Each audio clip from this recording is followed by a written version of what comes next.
now watching The Royal Way here on Stadium Drive Sports. Welcome, Royals Empire, to The Royal Way here on Stadium Drive Sports. I'm your host, Sean, and on today's episode, I'm taking you through all the aspects of the lockout. I'm going to help you get up to date with all the changes and proposed changes around the league. So, hey, you ready to go? Here we go. Let's play ball! Also, the players have decided to end the lockout. Baseball is back, everyone. How about that? It's finally over. The players have decided to play in Japan. And I don't know Japanese, so yeah, that's it. Toodaloo, everyone. So long.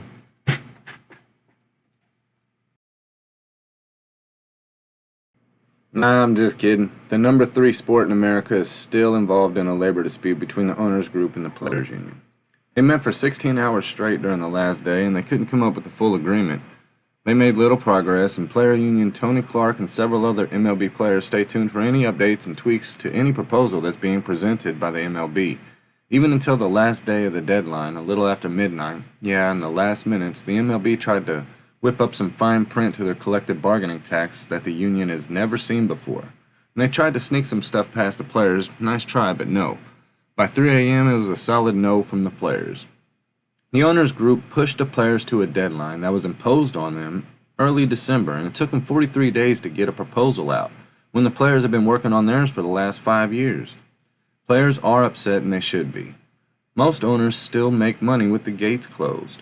And Rob Manfred, commissioner of the MLB, was smiling as he told everyone that baseball is canceled. Oh, Rob Manfred, commissioner of the MLB? Oh, you want to see what he looks like? Yep, there he is. 27 years ago, it was the last labor dispute. 1994. And the Royals were doing good that year, too. They were headed towards the playoffs. And there was one in 1981 as well. But look at it like this. 2 years ago, we had a 2-week spring training because of the coronavirus. Look, there was a little bit more injuries, but it worked. Now, if we start March 12th, we would be just fine. And the players said, hey, give us 2 weeks and we'll be fine. But let's see if they can work that out. If there's any month that the owners would sacrifice, it'd be April. It's the lowest attendance month of the year. And it only takes 8 out of the 30 owners to say that they don't want to play in April to make it happen. But the negativity about starting the season late overweighs it all. I mean, it screws up the stats, projections, salaries. And that's why it's just a shame that they couldn't have tried to work this out earlier instead of a month before opening day. It definitely hurts the players more than the owners, okay? There's a lot of young players in the league. Over 50% of the league makes under $1 million. And the average career is 3.8 years, which is a little bit past the arbitration break point. So most of the players are young, and remind you that if you make $1 per second, it'd take you 11.6 days to become a millionaire, but 31.6 years to become a billionaire. So there is a disparity between these two sides, and money is a big talking point in this. So for some clarity, here are the issues involved in the labor dispute between the owners and players. Let's get into it. The competitive balance tax threshold. This was not an agreement. The MLB competitive tax was set in 2021 at $210 million. The newest offers from the MLB are $220 million in 2022, 23, and 24, and $224 million in 25, and raises to a maximum of $230 million in 2026. Recently, the MLB has been willing to not increase the tax threshold penalties. Players on their rookie contracts have no say-so in their contract, and they usually get the minimum of $575,000, which is why the minimum wage is so important, because there's a lot of young players and it doesn't compare to the other top sports in the league. The MLB has offered $570,500 as the minimum wage in 2021. So they want to raise this to $700,000, with increases to $740,000. The players were wanting a little bit more than that, $775,000, and ascending to $895,000 by 2026. The next issue is a new one. It's called the Pre-Arbitration Bonus Pool, and it's been upped from 25 to 30 million by the MLB. Players were seeking more closer to the 100 to 115 million dollar range. So yeah, there's a big gap there. And it's held tight by the players' union. It's a big thing to help out the younger players, and this is one of the ways to do it. It's not free money, but it's a new proposal by the MLB for extra money towards the pre-arbitration players that are the top performers according to their WAR stats. And WAR stats measure a player's value in all facets of the game by deciphering how many more wins he's worth than a replacement level player at his same position. So the ones who have reached arbitration, which is about 3 years down the road, are able to negotiate their big contracts. Besides that, they have no power with their rookie contracts to even negotiate anything. But if by January a player in the club can't come to an agreement, the player falls into salary arbitration. Later in February, if an agreement is still not met, the arbiters will either side with the player or the owner's request. And it's most likely going to be based on the salaries of similar type players and the production over the year. So how good of a player they think they are, they're going to have their agents up in the player's side, and the owners are going to act like, oh, he's not worth anything, when deep down they know they probably need that player. Super 2s! So what is Super 2 eligibility? Well, in 2019, the Super 2 cutoff was placed at the 2-year, 116-day mark. So if a player with at least 2 years of service time, but less than 3, who is also in the top 22% according to their WAR stats, they get to reach arbitration early. Okay, so some owners don't like that, and again, they'll be sent down to the minors to have some work done. They'll say he pulled a hammy or something. It's to really try to get them out of paying that big contract, and that leads us to service time manipulation.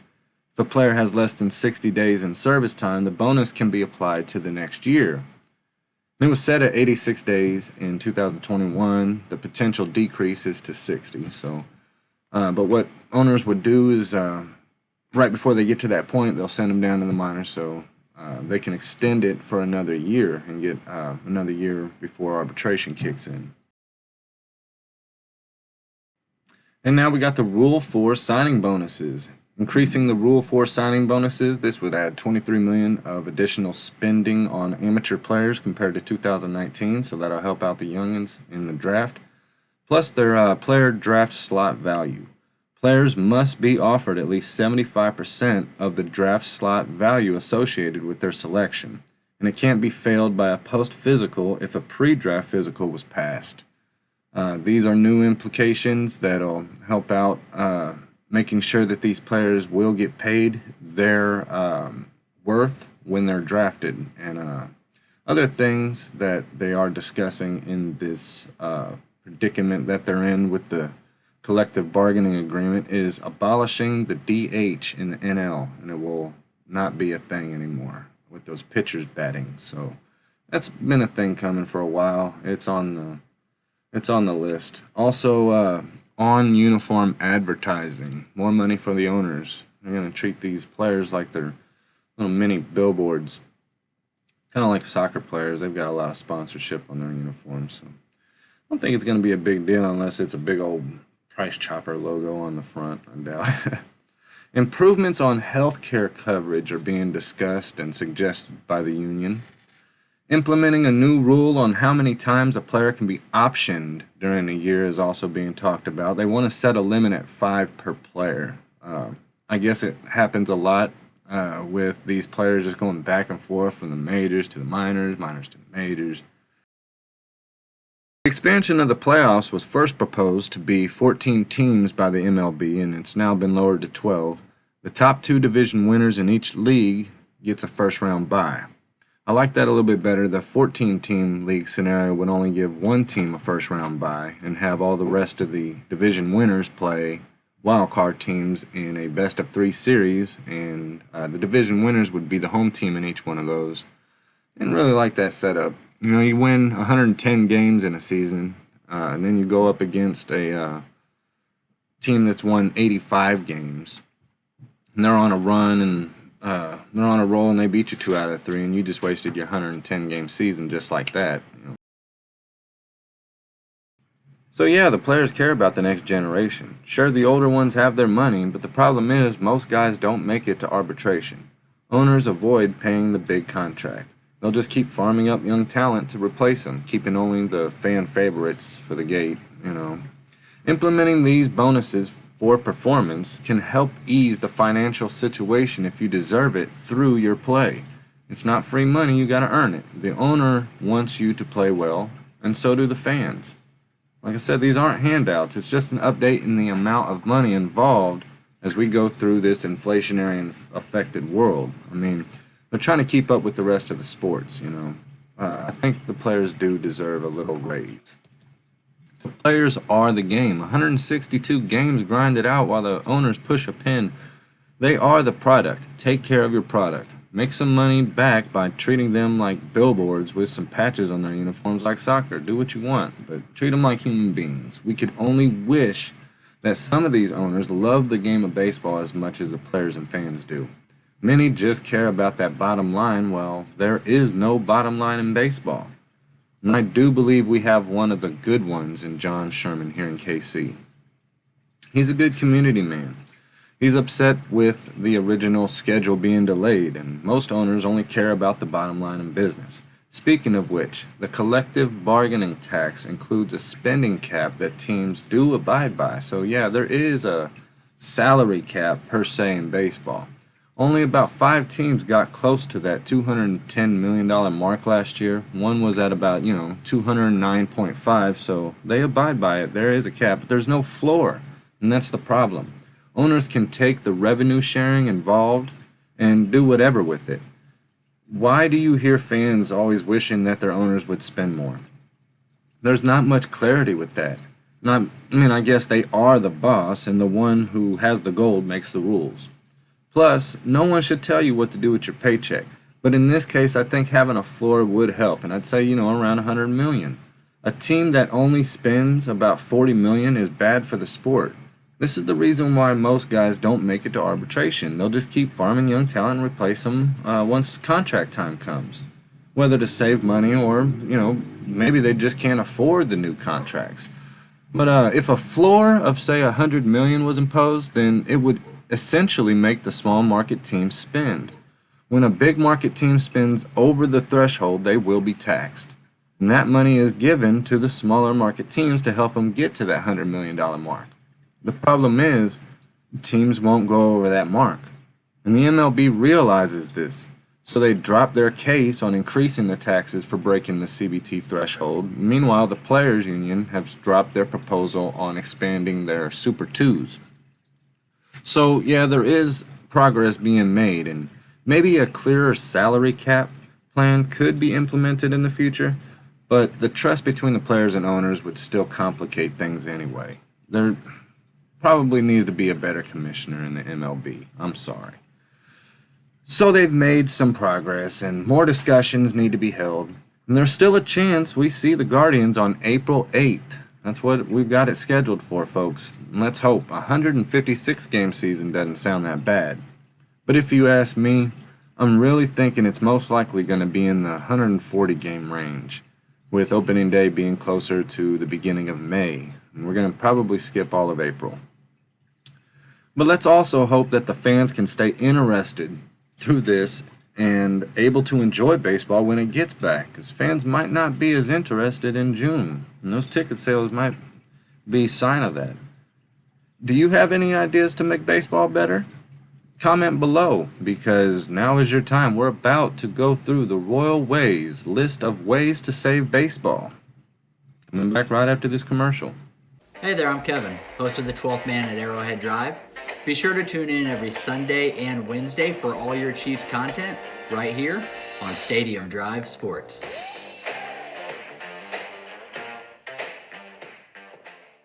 The MLB has experimented with ways to change the game, whether it be to speed up the game with the pitch clock, I agree, or using one pitch for the intentional walk, I agree, or by starting a runner off at second during extra innings.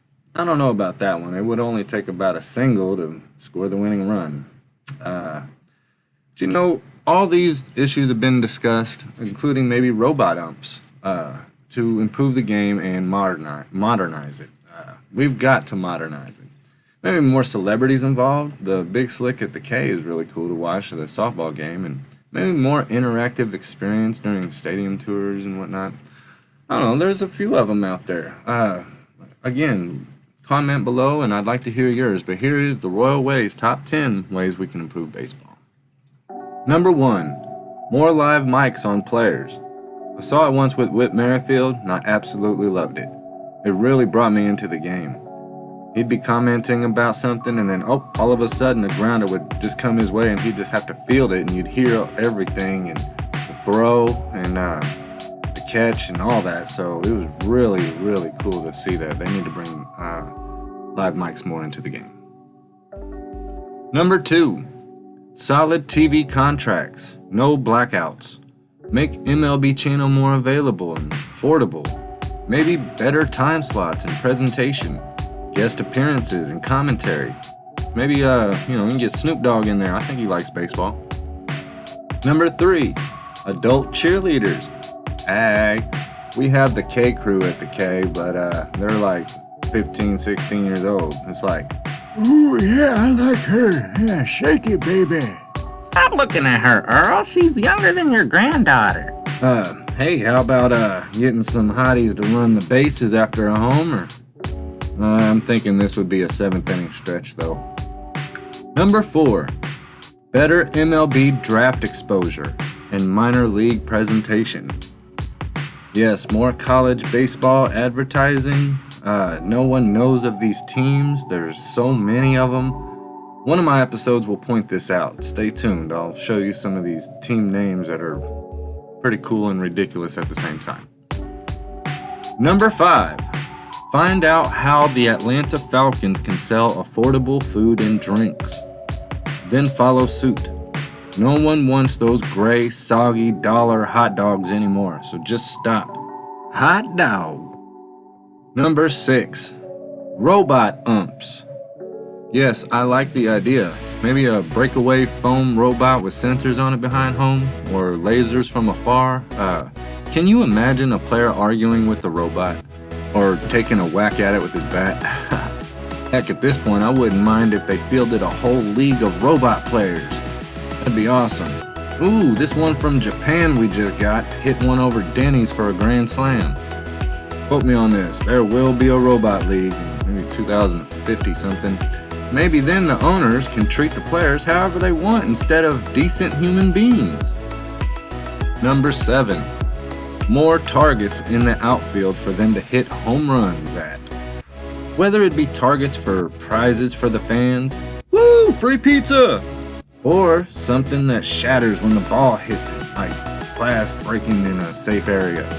Bring more enthusiasm to a home run at least, and quit with that Angels in the Outfield song. Jeez. Angels in the Outfield came out like when Forrest Gump came out. Number 8. Players have to run the warning track after errors. Yeah, I think that would be very funny. It won't happen because it'll delay the game, but just imagine. All you'll hear are boos as you jog near the walls by the fans after getting an error.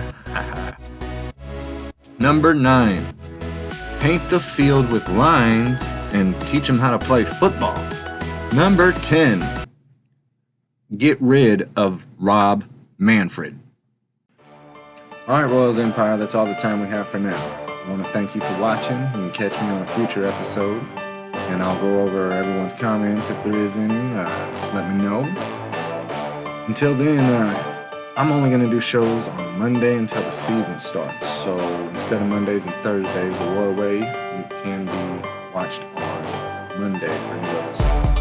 So I'll keep you updated throughout the week on any changes, and hopefully you enjoyed the video. I'll see you on Monday next time. Alright, see you, Empire. Later.